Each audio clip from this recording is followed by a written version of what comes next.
قل بفضل الله وبرحمته فبذلك فليفرحوا هو خير مما يجمعون۔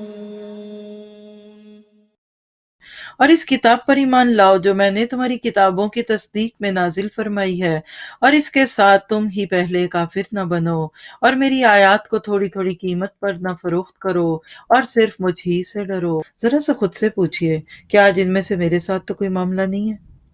کیا واقعی آج میں بھی نعمتوں کی قدر کرتی ہوں؟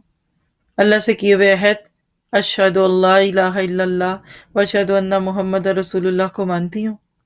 اور اسی طرح سے کیا حق کو باطل سے تو نہیں ملاتی؟ یہ ہے اصل میں ادھوری اطاعت کا سرا۔ اللہ کی کتابوں کو جب اپنی مرضی سے انٹرپریٹ کر دیا جاتا ہے نا، مرضی کی چیزیں ڈال دی، جو پسند نہیں نکال دی، اور اس کو پیسے کمانے کا ذریعہ بنا دیا، تو وَلَا تَشْتَرُوا بِآيَاتِ ثَمَنًا قَلِيلًا۔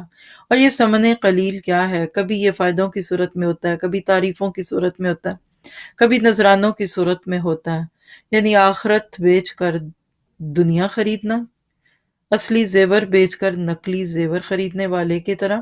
تو ایسا بندہ ہمیشہ نقصان میں ہے۔